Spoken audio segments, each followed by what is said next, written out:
1990च्या दशकामध्ये भारतामध्ये डंकेल प्रस्तावाचा मसुदा हा मान्यतेसाठी आला होता आणि बऱ्याच कामगार संघटना, शेतकरी संघटना आणि सामाजिक संघटना या प्रस्तावावरती स्वाक्षरी करण्याचा विरोध करत होत्या. ॲक्च्युली जो गॅट होता तो करार तसा म्हटलं तर गॅट नावाचा एक प्लॅटफॉर्म आहे, general agreement on tariff and trade.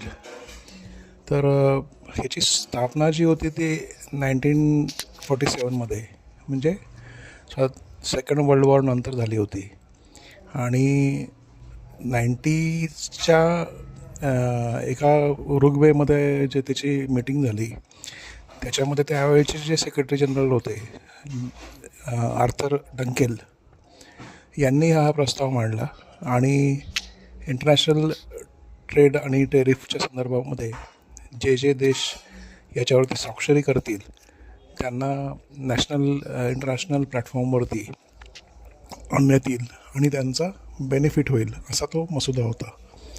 पण आपल्या देशामध्ये कम्युनिस्ट लोक आणि जास्त करून भारतीय मजदूर संघासारखे उजव्या विचारसरणीची लोकंसुद्धा या प्रस्तावाच्या विरोधात होती, कारण की त्यांना असं वाटत होतं की हा प्रस्ताव जो आहे तो आपल्या मानवी मूल्यांचा अनादर करणारा आहे.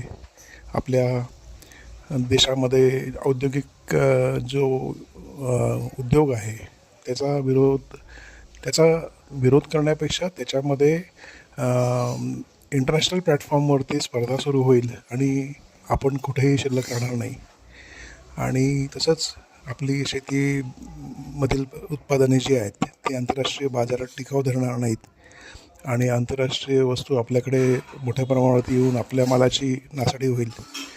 त्या स्वस्त फळे भाज्यांना भारतामध्ये आल्यामुळे आपल्या शेतात पिकलेल्या वस्तुमालाचं किंमत कमी होईल. अशा प्रकारची भीती ही सर्वसामान्य लोकांमध्ये त्यावेळी पसरवली गेली. मला आठवतं आहे मी पण अशा आंदोलनामध्ये सामील होतो की ज्याच्यामध्ये कॉम्प्युटरचा विरोध करा. अर्थात कॉम्प्युटरचा विरोध करा म्हणजे त्यावेळी असं म्हणायचं होतं त्यांना की कॉम्प्युटर आल्याने मानवी जी प्रत्येक कामामध्ये हस्तक्षेप आहे तो कमी होईल. उदाहरणार्थ बँकेमध्ये पूर्वीच्या काळी एक 20-25 लोकांचा स्टाफ असायचा आणि तुम्ही गेला की तुम्हाला पैसे काढायचे असतील किंवा पैसे भरायचे असतील तरी तुम्हाला 20-25 मिनटं तिथे थांबावं लागायचं.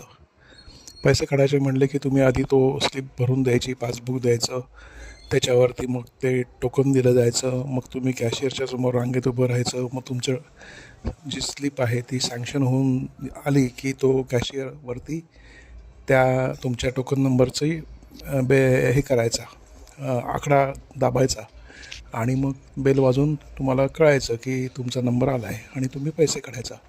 पण साधारणपणे एक डिडक्शन म्हणजे विड्रॉल करायला 20 ते 25 मिनटं तर नक्कीच जायची. म्हणजे बँकेत जायचं म्हणजे त्यावेळी एक मोठा कार्यक्रम असायचा की मी बँकेत जाऊन येतो. म्हणजे घरचे म्हणायचे किंवा तासभर तरी हा काही येत नाही घरी. तर आज काय झालं आहे की आज शेजारच्या ATMमध्ये जातो मी आणि 5व्या मिनटाला मी माझी रक्कम काढून बाहेर येतो.